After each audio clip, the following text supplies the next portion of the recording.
નમો હરિઘંટાણં નમો સિદ્ધાણં નમો આયર્યાણં નમો જયાણં નમો લોલસવસાહુણાં એસો પંચનમોકારો સર્વપાવપણાસનો મંગલાણં સસંવેસે પરમં હવૈ મંગલમ અજ્ઞાનતિમિરંધાનાં જ્ઞાનાંજનશલાકયા નેત્રયોન્મિલિतं येन તસ્मै શ્રીગુરવે નમઃ મુખાદેવ્યાકુક્ષિરત્નં શબ્દજિતભરયાત્મજં રાજછંદયહં વन्दે તત્વલોચનદાયકં પ્રભુ તત્વલોચનદાયકં.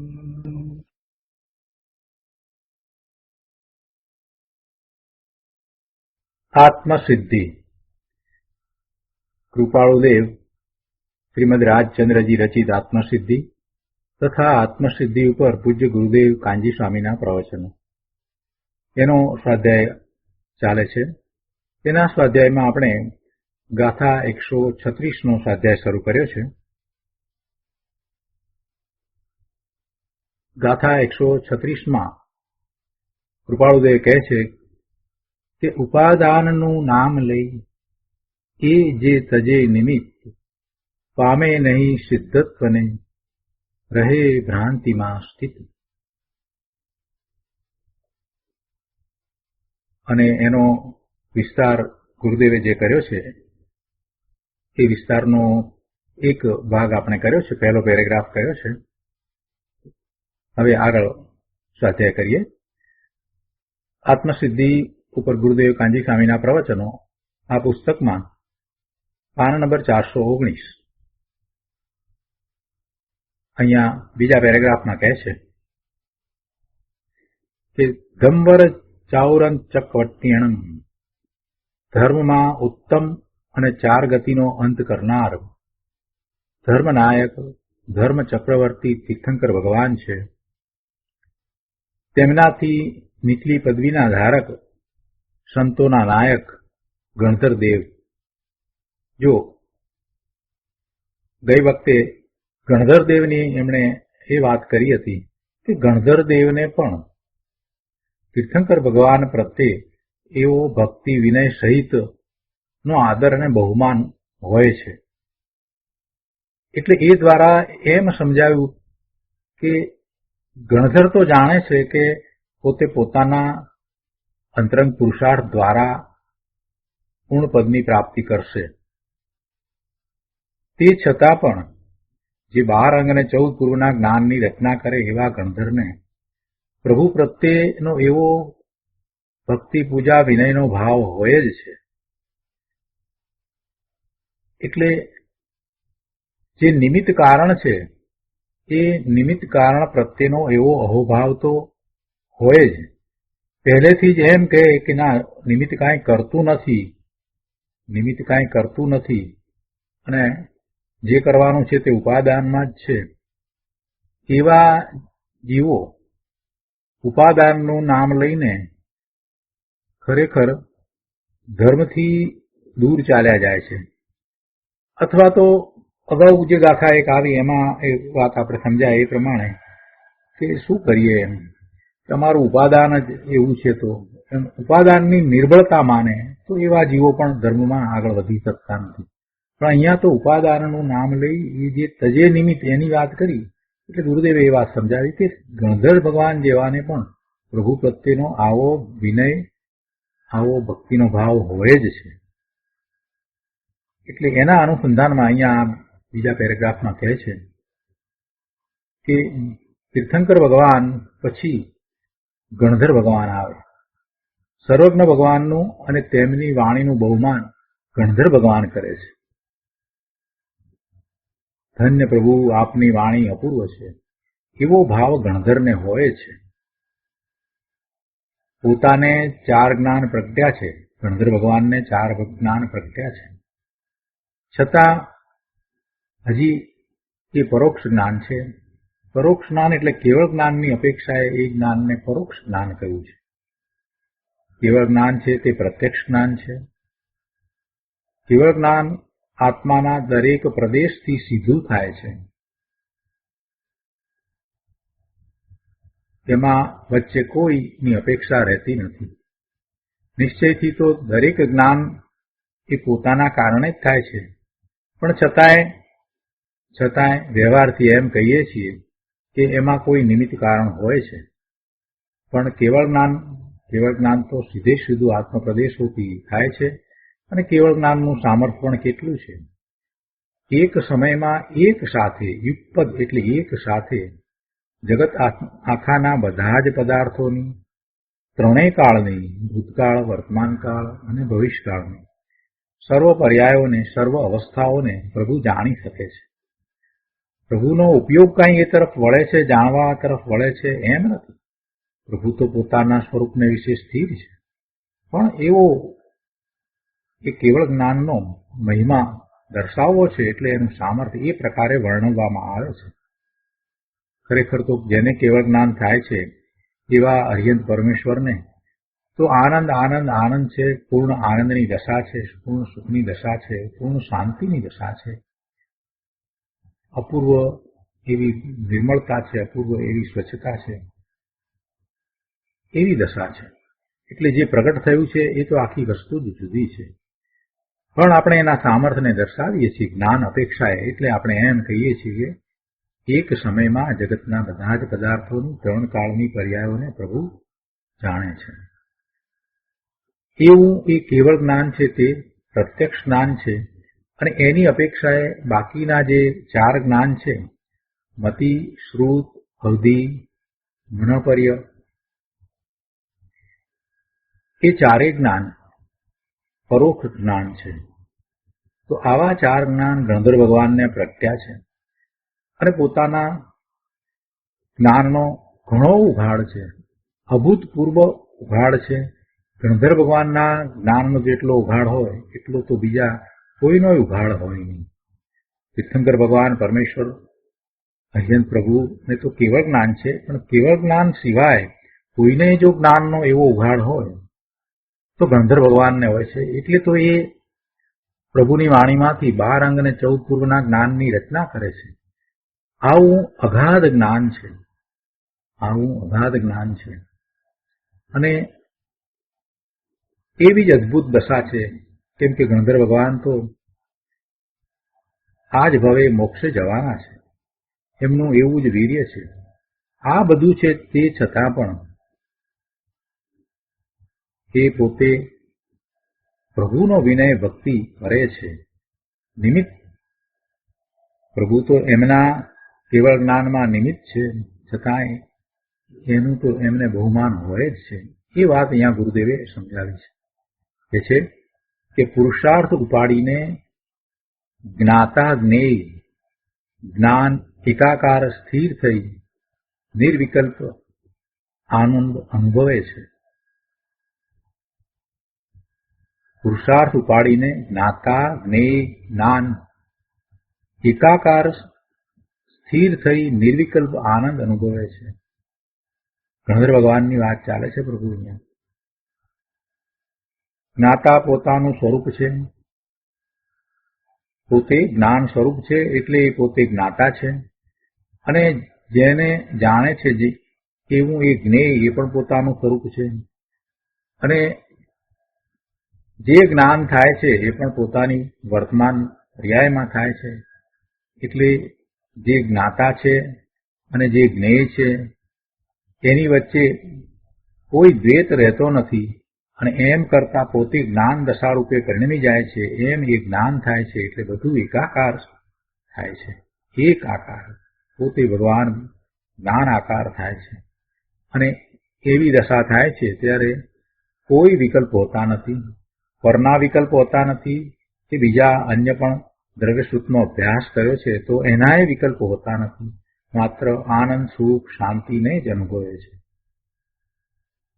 આવી દશા કેટલોક સમય રહે છે, પછી એવા ગણધર્વ ભગવાન પોતાને ત્યાંથી એકાગ્રતા છૂટી જતા, એટલે ત્યાં જે સ્થિરતા કરી હતી તે સ્થિરતા છૂટી જતા પોતે પ્રભુની ભક્તિ કરે છે, પ્રભુની વાણીનું શ્રવણ કરે છે. આવી ગણધર ભગવાનની જો દશા હોય તો પછી જે જીવોને અંશ માત્ર ગુણ પ્રગટ નથી એવા એ ઉપાદાનનું નામ લઈને કોઈ કથન માત્ર ધારી રાખે અને સત્સાધન સાચા નિમિત્તનું બહુમાન અને આદર ન કરે તો એમને ભવમાં ડૂબવું પડશે, ભવના ભ્રમણ થશે. આવા ગણધર ભગવાન પણ પોતે પ્રભુની સ્તુતિ ભક્તિ વિનય કરે છે તો પછી જે જીવોને અંશ માત્ર ગુણ પ્રગટ નથી એવા જીવો ધર્મ માર્ગમાં સાચું સમજીને પ્રવર્તવાના સ્થાને ઉપાદાનનું નામ લઈને, ભાવ નહીં, ઉપાદાનનું નામ માત્ર કથનમાં, ઉપાદાનથી જ બધું પ્રાપ્ત થાય છે, નિમિત્ત કાંઈ કરતું નથી, આવું કથન માત્રમાં બોલે છે, પુરુષાર્થ કરતા નથી અને સત સાધન સાચા નિમિત્તનું બહુમાન આદર ન કરે તો પછી ભવમાં એ ડૂબે, એટલે કે ભવના ભ્રમણ જ થાય, બીજું કાંઈ થાય. પણ જો યથાર્થ શ્રદ્ધા જ્ઞાનનો ભાવ લે, યથાર્થ શ્રદ્ધા જ્ઞાનનો ભાવ લે તો સદગુરુ ભક્તિ વિતરાગ દેવ અને સત્શાસ્ત્ર આદિ નિમિત્તનો ઉપકાર માને જ. જેને કાંઈક પ્રાપ્ત થયું છે ને, જેને કાંઈક પ્રાપ્ત થયું છે એને તો નિમિત્તનો ઉપકાર હોય જ. દેવગુરુ શાસ્ત્રના નિમિત્તે એને આત્માની અનુભૂતિ થઈ છે તો એવો જીવ દેવગુરુ શાસ્ત્રનો વિનય ભક્તિ બહુ કરે. એ એમ ન કહે કે અમને તો અમારા પુરુષાર્થથી પ્રાપ્ત થયું છે, એમાં આ નિમિત્તે કાંઈ કર્યું નથી, એવું વચન એના મુખમાંથી નીકળે નહીં. એને એવો વિકલ્પ પણ ના આવે. જેને કાંઈક પ્રાપ્ત થયું છે એને તો એવા સાચા નિમિત્તનો આદર બહુમાન હોય જ. ગુરુદેવ અહીંયા એ વાત કરે છે કે યથાર્થ શ્રદ્ધા જ્ઞાનનો ભાવ લે તો સદગુરુ ભક્તિ વિતરાગ દેવ અને સત્શાસ્ત્ર આદિ નિમિત્તનો ઉપકાર માને જ. તે સત્સાધનનું બહુમાન વિનયપૂર્વક કરે છે. જેટલે અંશે શુદ્ધ ભાવ ઉપડ્યો, જેટલે અંશે શુદ્ધ ભાવ ઉપડ્યો તેટલે અંશે નિમિત્તનું અવલંબન છૂટી જાય છે. વાત તો એમ જ છે. અંતરંગ પુરુષાર્થ છે એટલે અવલંબન તો પોતાના સ્વરૂપનું જ છે, પણ એવું પૂર્ણપણે પોતાના સ્વરૂપનું અવલંબન કરવાનો પ્રયત્ન કરે છે ત્યારે નિમિત્તનું થોડું લક્ષ અવલંબન એને રહ્યું હોય છે. એટલે એ અપેક્ષાથી અહીંયા વાત કરી છે કે જેટલે અંશે શુદ્ધ ભાવ ઉઘડ્યો તેટલે અંશે નિમિત્તનું અવલંબન છૂટી જાય છે. અને ત્યાં તો પછી આ સિદ્ધાંત લાગુ પડે છે કે ઉપાદાનનો ભાવ લઈ એ જે તજે નિમિત્ત પામે તે સિદ્ધત્વને ન રહે સંસારમાં સ્થિત. કૃપાળુદેવની મૂળ ગાથામાં શું વાત હતી કે ઉપાદાનનું નામ લઈ એ જે તજે નિમિત્ત, કે નામ લઈને વાત હતી માત્ર અને નિમિત્તને તજતો હતો. એના સ્થાને હવે ગુરુદેવ એમ કહે છે કે જેને સાચો પુરુષાર્થ ઉપડ્યો છે અને જે શ્રદ્ધા જ્ઞાનનો ભાવ લે છે, સ્વરૂપ તરફ દ્રષ્ટિ કરી છે, એવો ઉપાદાનનો ભાવ લઈ એવો ઉપાદાનનો ભાવ લઈ અને જે નિમિત્ત તજે છે, એટલે કે નિમિત્તનું અવલંબન છૂટી જાય છે, તો એવો જીવ પામે તે સિદ્ધત્વને અને સંસારમાં ન રહે, એટલે કહે છે કે ન રહે સંસારમાં સ્થિત. જેને સાચો પુરુષાર્થ પ્રગટ થયો છે એને સહજ જ નિમિત્તનું અવલંબન છૂટી જાય છે, છતાંય નિમિત્ત પ્રત્યેનો આદર તો એને રહે જ છે. નિમિત્ત પ્રત્યેનો ઉપકાર એ ક્યારેય ઓળખતો નથી, કેમ કે હજી પૂર્ણ દશા થઈ નથી. જ્યાં લગી પોતે સ્વભાવમાં પૂર્ણપણે સ્થિર થયો નથી, જ્યાં સુધી અર્યંત દશા થઈ નથી, ત્યાં લગી નિર્માણપણે નિમિત્તનો ઉપકાર સ્વીકારે છે. નિર્માણપણે કોઈ પણ જાતના અભિમાન વિના નિમિત્તનો ઉપકાર સ્વીકારે છે અને ભક્તિ સ્વાધ્યાય વગેરે કરે છે. પણ કોઈ પુરુષાર્થ કર્યા વિના કોઈ જીવ એવો હોય સ્વચ્છંદી કે પુરુષાર્થ કર્યા વિના કાંઈ પણ પ્રાપ્ત થયું નથી અને માત્ર જીનવાણીમાંથી વાંચી ગયો છે, એટલે એમ કહે કે હું સિદ્ધ પરમાત્મા છું, અને એવું નામ લઈ અને જે ધર્મ કરવા માટેના એને નિમિત્ત કારણો મળ્યા હોય એવા નિમિત્તનો જો અનાદર કરે અને સ્વચ્છંદે એમ માને કે એ બધા તો મારાથી જુદા છે, તેથી મને એનું કાંઈ પ્રયોજન નથી, તો એ સત્સાધનને દૂર કરે છે. સત્સાધનને દૂર કરતા કે પોતે વાસ્તવમાં તો પોતાના સ્વરૂપની અસાધના કરે છે અને એ ધર્મને પામતો નથી. અહીંયા આગળ કહે છે આજ પેરેગ્રાફમાં છેલ્લી 5 લીટીમાં, ઉપાદાનનો અર્થ શું? ઉપાદાનની વાત કરીને, ઉપાદાન એટલે શું? ઉપ એટલે સમીપ, ઉપ એટલે સમીપ અને આદાન એટલે ગ્રહવું. ઉપાદાન જે સમીપ કારણથી કાર્યને ગ્રહાય તે ઉપાદાન છે. જે સમીપ કારણથી કાર્યને ગ્રહાય તે ઉપાદાન છે. ગુણ પ્રગટ્યો તેમાં નિમિત્તનું બહુમાન આવ્યા વિના ન રહે. પોતાને એટલી નિર્મળતા થઈ છે, ગુણ પ્રગટ્યો છે, શુદ્ધિની વૃદ્ધિ થઈ છે, તો પછી એવી શુદ્ધિની વૃદ્ધિ થઈ એમાં જે નિમિત્ત કારણ હતું એના પ્રત્યે બહુમાન આવ્યા વિના ન રહે. એ જાણે છે કે નિમિત્ત કાંઈ બીજા દ્રવ્યને ગુણ પ્રગટાવી દે નહીં, નિમિત્ત કાંઈ પોતાની અંદર ગુણ પ્રગટાવે છે તેમ નથી, છતાં પણ એ એનો આદર કરે જ છે. જો એમ ન હોય તો પછી જ્ઞાની પાસે બધા જીવો ધર્મ પામી જાય, પણ તેમ થતું નથી. બીજા દ્રવ્યને કોઈ જો ગુણ પ્રગટાવી દે, એટલે કે નિમિત્ત છે એક દ્રવ્ય છે, એ બીજા કોઈ પણને જો ધર્મ પમાડી દે એવું હોય તો જ્ઞાનીના નિમિત્તે બધાને જ એક સરખો ધર્મ થવો જોઈએ. જ્ઞાની બધાને ધર્મ પમાડી દે, પણ એવું તો થતું નથી. એટલે વસ્તુનું સ્વરૂપ એમ નથી. જેનું ઉપાદાન તૈયાર છે અને જે એવો પુરુષાર્થ કરે છે એને એ નિમિત્ત બને છે. જ્ઞાની કોને નિમિત્ત થાય છે? કે જેનું ઉપાદાન તૈયાર છે અને જે જ્ઞાન માર્ગે પુરુષાર્થ કરે છે તેને જ્ઞાન માર્ગના પુરુષાર્થમાં જ્ઞાની નિમિત્ત કારણ થાય છે. જ્યારે સતની સમજણ અને સમજણનું કાર્ય આવે ત્યારે સદગુરુ નિમિત્ત કારણ કહેવાય છે.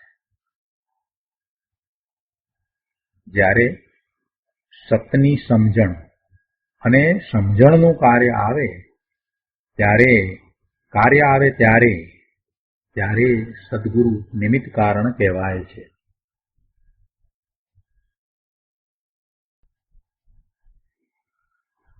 પણ એવું કાર્ય આવ્યું નથી તો પોતાને એવું સમજણનું કાર્ય પ્રગટ થયું જ નથી તો સદગુરુ એને નિમિત્ત થતા નથી. એમાં સદગુરુનો દોષ નથી, એનો પોતાનો દોષ છે.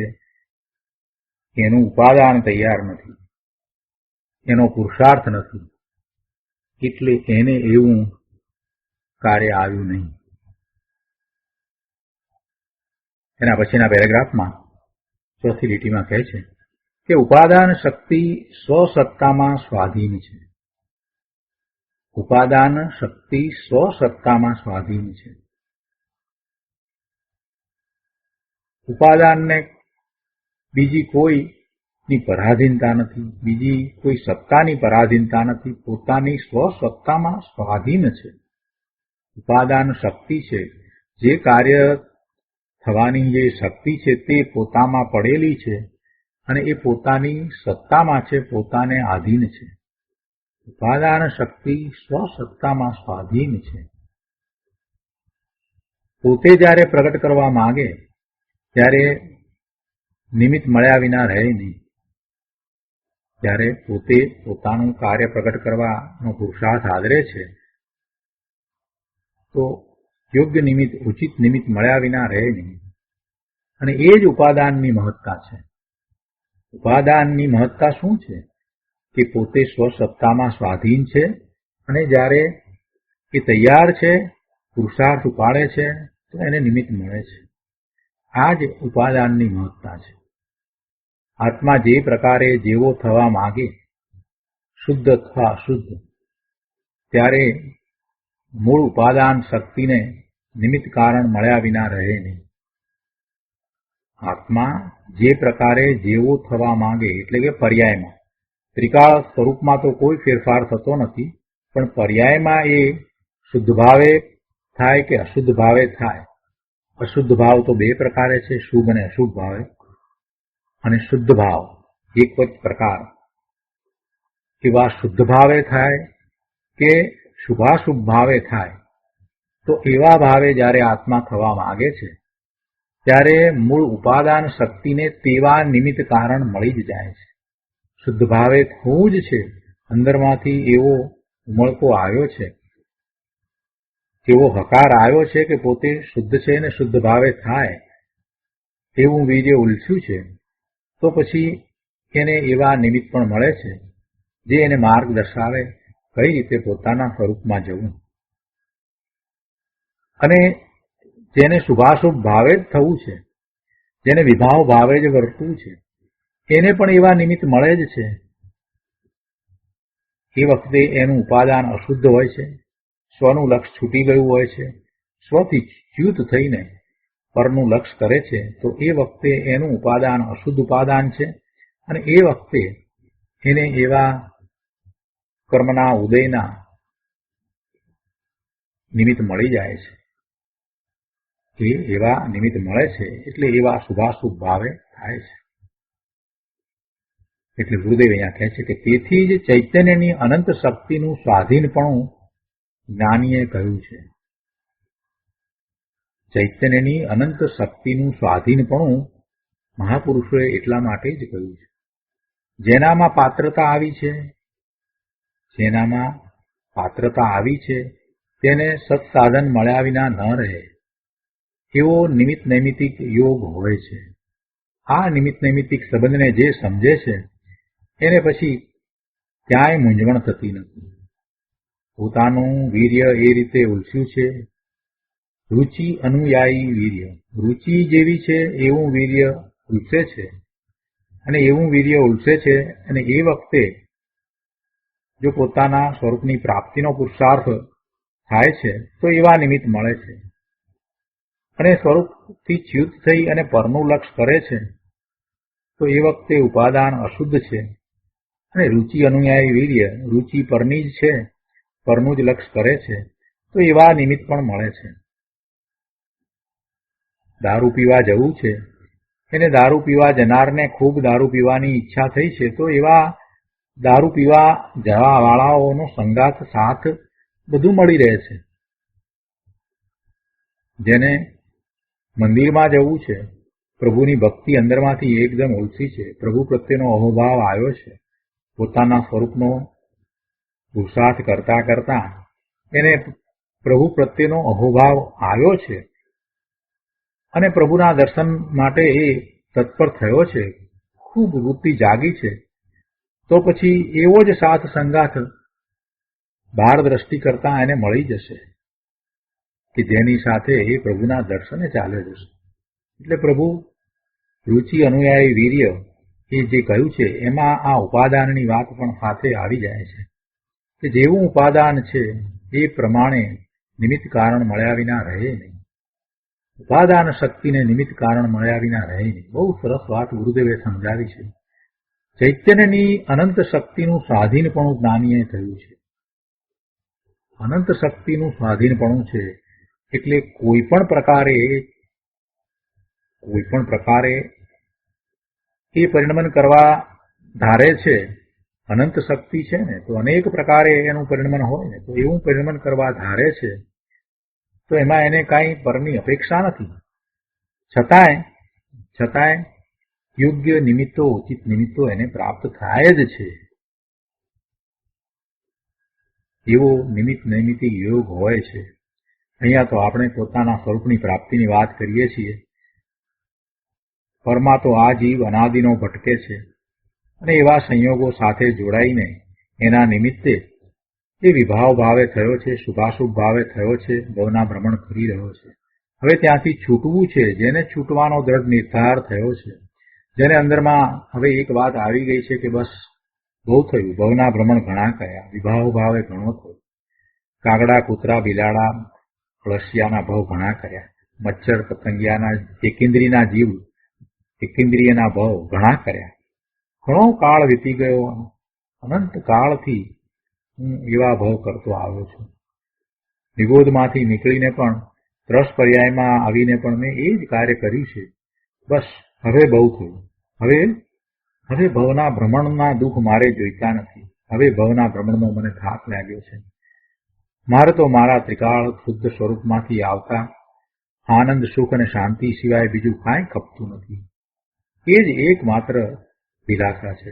આવું જેને અંદરમાંથી જાગ્યું છે, એવી જેને રુચિ થઈ છે, એવું જેને વીર્ય ઉલસ્યું છે, એને કોઈની રાહ જોવાની જરૂર નથી. કોઈ આવે કે ના આવે, પોતે પોતાનામાંથી આવતી શક્તિ દ્વારા, પોતાના ચૈતન્યની શક્તિ દ્વારા, પોતાના પુરુષાર્થ દ્વારા પોતાના સ્વરૂપની પ્રાપ્તિ કરી લે છે અને યોગ્ય સમયે એને એવા ઉચિત નિમિત્ત પણ પ્રાપ્ત થઈ જાય છે. દેવ, ગુરુ, શાસ્ત્રના, વિદ્વાનોના એવા નિમિત્તો પણ એને મળી જ રહે છે. જેને એવા નિમિત્ત મળ્યા છે, થોડીક રુચિ થઈ છે અને નિમિત્ત મળ્યા છે, પણ એનું એ લક્ષ કરતો નથી, પુરુષાર્થને ચૂકી જાય છે, તો એને પછી ઘણો કાળ સુધી રખડવું થાય છે. નિમિત્ત છોડ્યા, નિમિત્તનો તિરસ્કાર કર્યો છે, તો પ્રભુ પછી નિમિત્ત નહીં મળે. પછી ઘણો વખત સુધી એવા નિમિત્તોય પ્રાપ્ત નહીં થાય, કેમ કે તારી ઈચ્છા જ નથી. તને લક્ષ્મી ચાંદલો કરવા આવી અને તારે લક્ષ્મી લેવાની ઈચ્છા નથી, તો પછી તને લક્ષ્મી નહીં મળે. આવું તો આપણે વ્યવહારમાં કહીએ છીએ. અત્યારે વર્તમાનમાં આ મનુષ્યનો ભાવ મળ્યો, આટલી સમજ મળી, આટલા શાસ્ત્રો મળ્યા, આટલી બધી અનુકૂળતાઓ મળી, આટલો બધો સમય પ્રાપ્ત થયો છે, એને આપણે ઈશારામાં સમજી જવાની જરૂર છે કે એ બધું ધર્મ કરવાનું અનુકૂળ નિમિત્ત છે, ઉચિત નિમિત્ત છે. એવા ઉચિત નિમિત્તને ઠોકર મારીને 12મા ને 12મા બહારની પ્રવૃત્તિમાં જ જો રોકાઈ રહીશું તો પ્રભુ આવા નિમિત્તો મળતા, આવો મનુષ્ય દેહ, આવી સમજણ, આવું જૈન દર્શન, આવા શાસ્ત્રો, આ બધું મળતા પ્રભુ ઘણો કાળ વીતી જશે, ઘણો કાળ ચાલે જશે. આગળ વાત કરે છે કે પ્રશસ્ત રાગ છે, શુભ ભાવ છે, તેથી સત અને સત સમાગમનું બહુમાન રહે છે. શુભ ભાવ છે તેથી સત અને સત સમાગમનું બહુમાન રહે છે. સંસારનો રાગ ટાળીને જગતના પદાર્થોની રુચિ, જગતના પદાર્થોમાંથી આનંદ અને સુખની પ્રાપ્તિની જે ઈચ્છા છે એને છોડીને સતદેવ ગુરુ ધર્મ શાસ્ત્રની ભક્તિનો શુભભાવ ત્યાં રહે છે. કોને રહે છે? જે ધર્મ માર્ગમાં મોક્ષ માર્ગમાં પ્રવર્તવા ઈચ્છે છે તેને રહે છે. વિતરાગ નથી ત્યાં લગી પૂર્ણતાના લક્ષ્ય વિનય વિવેક આવ્યા વિના રહે નહીં. હજી પૂર્ણ દશા નથી પ્રગટ થઈ અને સાધક દશામાં છે તો એને હવે શુભભાવ જે છે એની દિશા પલટાઈ ગઈ છે. એટલે સતદેવ ગુરુ ધર્મ શાસ્ત્ર એની ભક્તિનો શુભભાવ એને આવ્યા વિના રહેતો નથી. એવો વિનય વિવેક એને આવે જ છે. તે રીતે સદગુરુ આજ્ઞા, સત્સમાગમ તથા વિતરાગ ભક્તિ, સ્વાધ્યાય આદિ આત્મસાધનાના નિમિત્ત કારણ છે. પોતાના આત્માને વિશે પોતે એકાગ્રતા કરે અને સ્વરૂપનો અનુભવ થાય એ પછી દ્રષ્ટિ બદલાય એટલે દ્રષ્ટિ તો સ્વરૂપ તરફ રહ્યા કરે, પણ શુભભાવ હજી પોતાના પુરુષાર્થની નબળાઈના કારણે જે આવે છે તો એ શુભભાવની દિશાએ બદલાઈ ગઈ છે. હવે શુભભાવ તો પોતાના સ્વરૂપને લક્ષ્ય આવે છે. શુભભાવ તો જેના નિમિત્તથી પોતે સમ્યક દર્શન પ્રગટ કર્યું છે એવા મહાપુરુષ પ્રત્યે આવે છે, એવા શાસ્ત્ર પ્રત્યે આવે છે, એવી સાક્ષાત તીર્થંકર ભગવાનની વાણી પ્રત્યે આવે છે. એટલે શુભભાવની દિશાએ બદલાઈ જાય છે. એ છે આત્માના ગુણ જ્ઞાન દર્શન આદિ ઉપાદાન કારણ છે. આત્મામાં અનંત શક્તિ છે. આત્માના ગુણ જ્ઞાન દર્શન એ બધા ઉપાદાન કારણ છે એમ શાસ્ત્રમાં કહ્યું છે. તેથી નામ માત્ર ઉપાદાન લઈને જે કોઈ યોગ્ય ઉચિત નિમિત્તને એટલે કે સદગુરુની આજ્ઞા જીન દશાને તજશે તે પરમાર્થને એટલે સિદ્ધપણાને નહીં પામે અને ભ્રાંતિમાં સંદેહમાં ભવના ભ્રમણમાં પ્રવર્તશે. એને ભવના ભ્રમણ નિશ્ચિત જ છે. સ્વરૂપમાં પ્રમાદ અનુત્સાહ, સ્વરૂપમાં પ્રમાદ એટલે કે સ્વરૂપને વિશે અનુત્સાહ, સ્વરૂપને વિશે ઉત્સાહ ન હોય અને બીજે ક્યાંક પરમાં ઉત્સાહ વર્તતો હોય એમ કરતા તો એને જે સાચા નિમિત્ત મળ્યા છે છતાં પણ એનું કલ્યાણ નહીં થાય. પ્રભુ સાચા નિમિત્ત મળ્યા હોય ત્યારે શાનમાં સમજી જવાની જરૂર છે કે આ બધું મને મળ્યું છે તો એની પાછળનું કાંઈક રહસ્ય છે, એનું કંઈક કારણ છે. મેં પૂર્વે એવી આરાધના કરી હતી, ધર્મ ભાવનાની ખૂબ આરાધના કરી હતી અને એ ધર્મ ભાવનાની આરાધના મારી હવે આગળ વધે એ માટે મને આ બધા નિમિત્તો પ્રાપ્ત થયા છે. તો હવે હું પાછો પડું અથવા તો એવા નિમિત્તોનું લક્ષ્ય ન કરું તો એનો અર્થ એ થયો કે મને મારા સ્વરૂપમાં જવાનો ઉત્સાહ જ નથી. સાચા નિમિત્ત મળ્યા છે એ જ ઈશારો કરી જાય છે અને આ બધા સાચા નિમિત્ત દેવ ગુરુ શાસ્ત્રના સાચા નિમિત્ત મળ્યા છે એનો અર્થ જ એ થાય છે કે પૂર્વે તું આરાધના કરીને આવ્યો છો તો એ જીવ હવે એ નિમિત્ત મળ્યા છે એ ઉપરથી સમજી જા કે હવે તારે તારા પોતાના સ્વરૂપની આરાધનામાં આગળ વધવાનું છે. એટલે તું એવા નિમિત્તને તજી દઈશ અને બીજે ક્યાં ઉત્સાહિત થઈ જઈશ પરનું લક્ષ્ય કરીને તો પ્રભુ આવા નિમિત્તો ફરીવાર મળતા ઘણો કાળ વીતી જશે અને તારું કલ્યાણ નહીં થાય. માટે સાચા નિમિત્તને જાણીને વિવેક સહિત પુરુષાર્થમાં વર્તવાથી જ કલ્યાણ છે એમ જાણવું. બહુ સરસ વાત કરી છે પ્રભુ. જીવનમાં ઘણા પ્રસંગો એવા મળે છે, ઘણી વખત એવા જ્ઞાનીઓના સંયોગો પ્રાપ્ત થાય છે પણ આપણે ચૂકી જઈએ છીએ. આ મોટી વિટંબણા છે. ક્યાંક ને ક્યાંક બહારની રુચિ કરવામાં આપણે એવા જ્ઞાનીના તેમની નિશ્રાના પ્રસંગોને આપણે ચૂકી જઈએ છીએ. કે એવા સાચા નિમિત્ત મળ્યા હોય તો સહેજ થોભીને વિચાર કર કે મને કેમ આ નિમિત્ત પ્રાપ્ત થયું છે. જરૂર કાંઈક એમાં વાત છે. પૂર્વે મેં એવા ભાવ કર્યા હતા એટલે એવું મને પુણ્ય બંધાયું છે, એટલે આવું યોગ્ય ઉપકારી નિમિત્ત પ્રાપ્ત થયું છે. એને વળોટીને હું ક્યાં જઈશ, મારે ક્યાં જવું છે, એવું જરાક વિચાર કરશે ને પ્રભુ,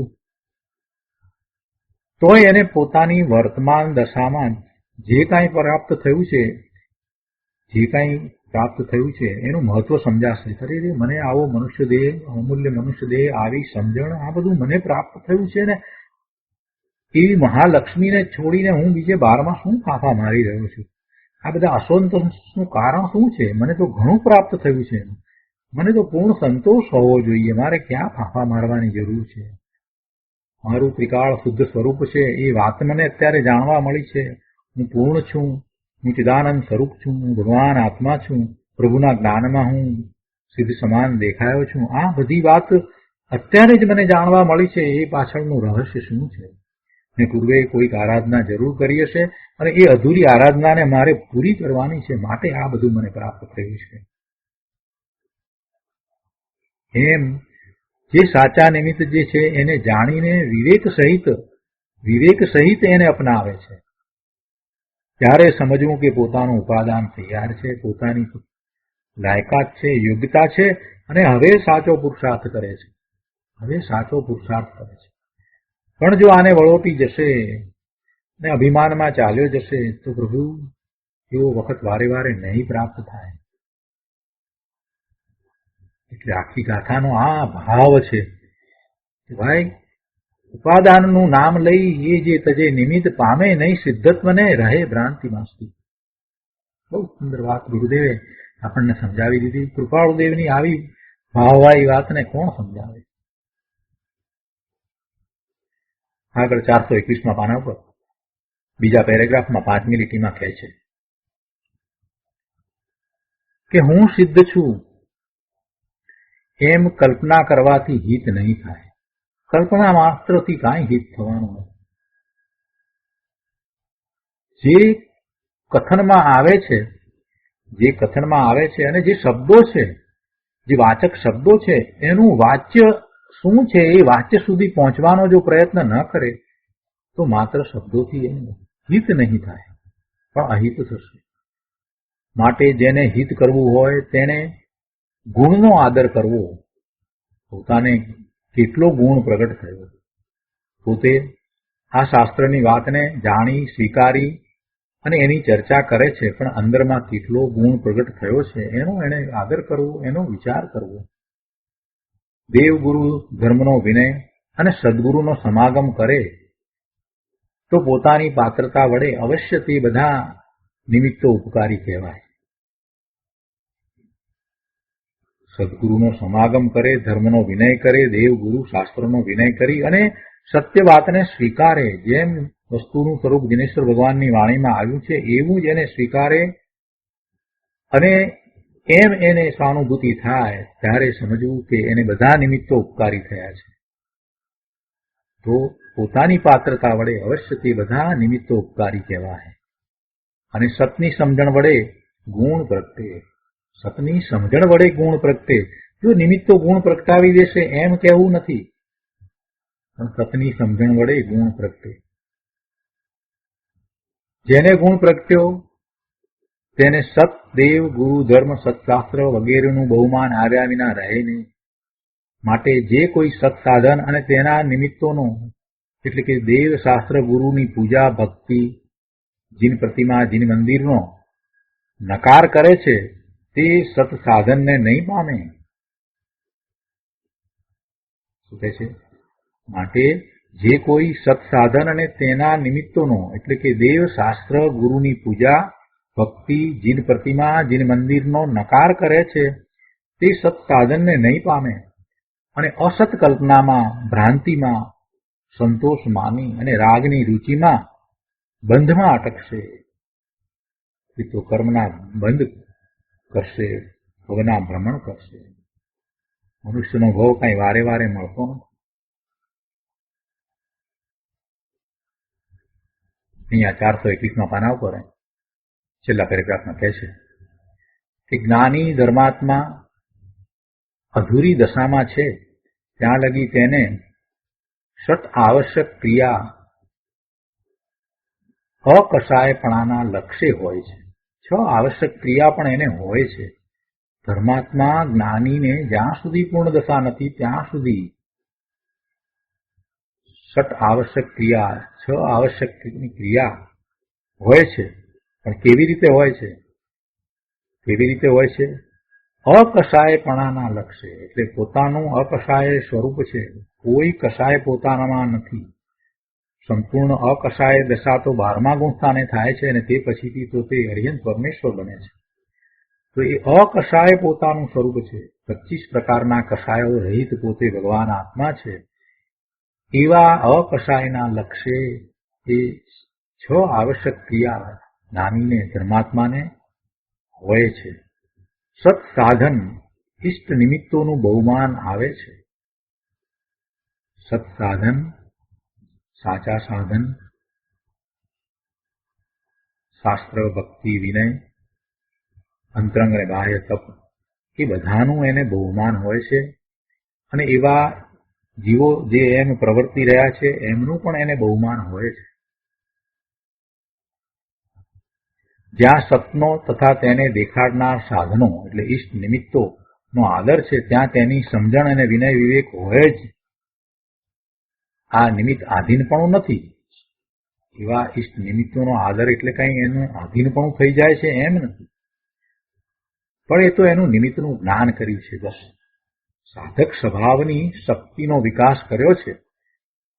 સાધક સ્વભાવની પોતાની શક્તિનો વિકાસ કર્યો છે ત્યારે એ સાચા નિમિત્ત પ્રત્યે એને આદર આવે છે. તો એ આદર આવવો એ કઈ નિમિત્ત આધીનપણું કહેવાતું નથી. લોકો આ વાતને હજી બરાબર સમજી નથી શકતા, સ્પષ્ટ કરી શકતા નથી. કોને નિમિત્ત આધીનપણું કહેવું અને કોને નિમિત્તનો આદર કહેવો એની વચ્ચે બહુ પાતળી રેખા છે. એને ઘણા લોકો જુદી રીતે સમજીને કેટલાય અજ્ઞાન ભાવમાં ચાલ્યા જાય છે. નિમિત્ત નહીં, નિમિત્તનો આદર નહીં, એનું નિમિત્તને આધીન થવાનું નહીં. પ્રભુ નિમિત્તનો આદરે હોય પણ નિમિત્તની આધીનતા ન હોય. નિમિત્તનું આધીનપણું જુદી વસ્તુ છે અને નિમિત્તનો આદર જુદી વસ્તુ છે. પોતે સ્વને આધીન થઈને પુરુષાર્થ ઉપાડે છે તો એને એ વખતે જે નિમિત્ત છે એના પ્રત્યે એવો આદર હોય. બસ આટલી જ વાત છે. અને નિમિત્તની આધીનતાનો વિચાર કરીએ તો જેને પોતાના સ્વરૂપનું લક્ષ્ય જ નથી થયું અને નિમિત્તને જ ઇષ્ટ માની અને એની પ્રાપ્તિનો પુરુષાર્થ કરે છે એને નિમિત્ત આધીનપણું કહેવાય. પોતામાં રહેલી શક્તિને જાણતો નથી, પોતાના સ્વરૂપને જાણતો નથી, પુરુષાર્થની દિશાને જાણતો નથી અને માત્ર નિમિત્તની જ દ્રષ્ટિ કરીને રહ્યો છે અને નિમિત્ત દ્વારા જ પોતાને પ્રાપ્ત થશે, નિમિત્ત જ કંઈક આપી દેશે એવી દ્રષ્ટિ છે એને નિમિત્ત આધીનપણું કહેવાય. પરંતુ પોતાનો સાચો પુરુષાર્થ ઉપડ્યો છે, સ્વરૂપની દ્રષ્ટિ થઈ છે અને જ્યારે પ્રાપ્ત થાય છે ત્યારે જે હાજર હતું એને એ નિમિત્ત કહે છે તો એના પ્રત્યેનો એને આદર હોય જ છે. બે વાતમાં ફેર છે. પોતાના પુરુષાર્થ દ્વારા જ્યારે પ્રાપ્તિ થાય છે ત્યાર પછીથી કોણ નિમિત્ત છે એની સમજણ પડે છે. કોણ નિમિત્ત એમાં હતું એની સમજણ પછી આવે છે. પણ પ્રાપ્ત જ નથી થયું તો પછી એને નિમિત્તે ક્યાંથી કહેવાય? એટલે જ્યારે પોતાને પ્રાપ્ત થાય ત્યારે જે હાજર હતું એને નિમિત્તનો આરોપ આપવામાં આવે છે ને એવા નિમિત્ત પ્રત્યે એને આદર હોય છે. એટલે નિમિત્ત આધીનપણું અને નિમિત્તનો આદર એ બે વસ્તુ તદ્દન જુદી છે.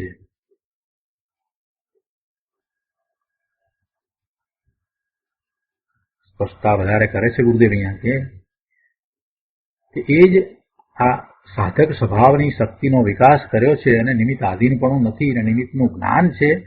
એ પછી આગળ કહે છે કે એ જ લોકોત્તર વિનયની મહત્તા છે. પુરુષાર્થ સાથે જે સદગુરુ આજ્ઞા આદિ શુભ વિકલ્પનું આલંબન છે તો તે આગળ જતા સહજ છૂટી જાય છે. જેમ જેમ જેમ જેમ એ સ્વરૂપને વિશે ઠરતો જાય છે તેમ તેમ એ આલંબન જે વિકલ્પ, શુભ વિકલ્પનું આલંબન જે હતું એ પણ છૂટી જાય છે. એ હઠથી નહીં પરંતુ સહજ છૂટી જાય છે. એટલે કૃપાળુદેવે કહ્યું છે કે સંયમના હેતુથી યોગ પ્રવર્તના સ્વરૂપ લક્ષે જીન આજ્ઞા આધીન જો તે પણ ક્ષણ ક્ષણ ઘટતી જાતી સ્થિતિમાં અંતે થાય નિજ સ્વરૂપમાં લીન જો. અપૂર્વ અવસર એવો ક્યારે આવશે? સુંદર કાવ્ય છે અપૂર્વ અવસર. અમને જે ભાવના ભાવી છે એ દ્વારા ઘણું એમાંથી આપણને મળી રહે એવું એ કાવ્ય છે. અહીંયા આગળ કહે છે કે જેમ જેમ નિરાલંબી સ્વભાવની અંદર સ્થિરતા વિતરાગ દશા વધતી જાય, જેમ જેમ નિરાલંબી સ્વભાવની અંદર આલંબન વિનાનો એનો સ્વભાવ, સ્વાધીન સ્વભાવ, એનામાં સ્થિરતા વધતી જાય એટલે કે વિતરાગ દશા વધતી જાય, તેમ તેમ નિમિત્તનું અવલંબન જીન આજ્ઞાના વિકલ્પ પણ છૂટી જાય છે. સાતમા ગુણસ્થાન સુધીની વાત કરીએ તો સાતમે છઠ્ઠે થાય છે ત્યારે, સાતમેથી છઠ્ઠે થાય છે ત્યારે એને દેવ ગુરુ શાસ્ત્રનો વિનય ભક્તિનો ભાવ આ બધું હોય છે. એટલે બંધવિંદક ભાવ છઠ્ઠા ગુણસ્થાન સુધી હોય છે. પણ સાતમે પોતાના સ્વરૂપમાં જ્યારે એકાગ્રતા કરે છે અને આગળ જો એ શ્રેણી ચડી જાય છે તો પછી બંધવિંદક ભાવ હોતો નથી. એમ એ વિકલ્પ છૂટી જાય છે. એ છે ને કે અંદર સ્થિરતા વિતરાગ દશા વધતી જાય તેમ તેમ નિમિત્તનું અવલંબન જીન આજ્ઞાના વિકલ્પ પણ છૂટી જાય છે. પ્રથમ જે શુભ વિકલ્પ પુરુષાર્થ સાથે હતો તે વિકલ્પ જ્યાં તૂટ્યો ત્યાં નિમિત્તનું જ્ઞાન રહી જાય છે અને અપ્રમત સંયમ ભાવમાં, એટલે સાતમા ગુણસ્થાનની દશા, અપ્રમત સંયમ ભાવમાં ધ્યાતા ધ્યાન ધ્યેય એકાકાર રૂપ શુદ્ધતામાં લીન થઈ જાય છે. એવી દશા જ્યાં લગી નથી ત્યાં લગી સદગુરુનો વિનય, જીન આજ્ઞાનો વિચાર વગેરે શુભ વિકલ્પ રહે છે. પણ જ્યાં એ નિમિત્તનો આદર નથી ત્યાં નિજગુણની અસાધના વર્તે છે.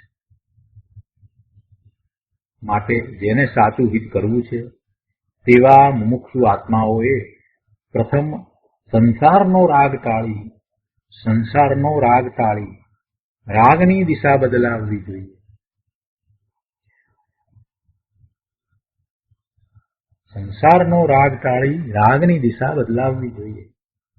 પોતાનું અકસાય સ્વરૂપ છે તેમાં જવાની દ્રષ્ટિ સહિત તે ઇષ્ટ નિમિત્તનો વિનય હોય.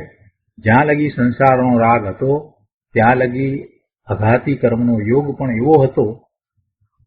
અઘાતી કર્મના કારણે એને આયુષ્ય નામ ગોત્ર અને વેદ સાતા વેદનીયના ઉદયો હોય છે. તો એનો યોગ પણ એવો હતો કે વિષય કસાયના સંયોગો જ હતા. સંસારનો રાગ હતો ત્યાં સુધી એને એ અઘાતી કર્મના ઉદયોનો એવો જ યોગ હતો કે એને વિષય કસાયના સંયોગો જ હતા. પણ જ્યારે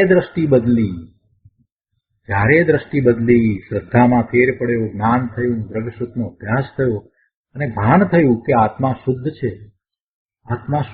આત્મા અસંગ છે, તૃષ્ણા મમતા રહિત છે, પૂર્ણ છે, શુદ્ધ છે, પરમેશ્વર સ્વરૂપ છે, સિદ્ધ ભગવાનના આત્મા જેવો જ છે, એવું લક્ષ થયું ત્યારે રાગની દિશા બદલી અને રાગની દિશા સત અને સત સાધનો ભણી ઇષ્ટ નિમિત્ત તરફ વળે છે.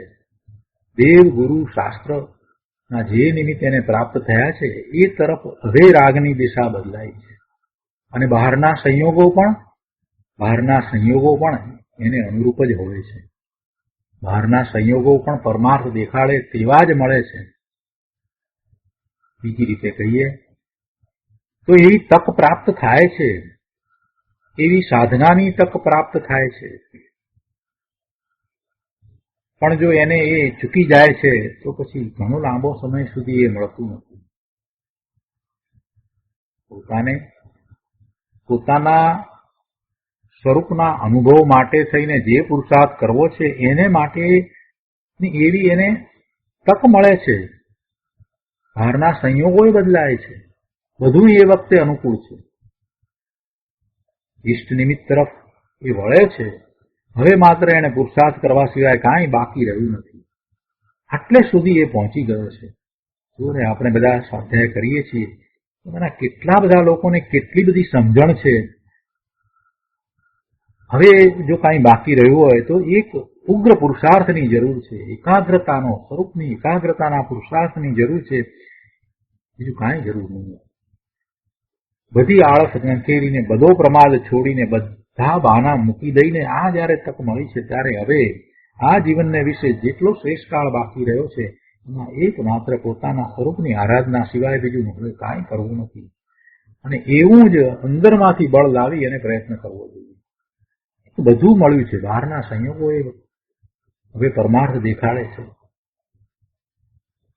અહીંયા પણ કે અને બહારના સંયોગો પણ પરમાર્થ દેખાડે તેવા જ મળે છે. આપણને એ મળ્યું છે.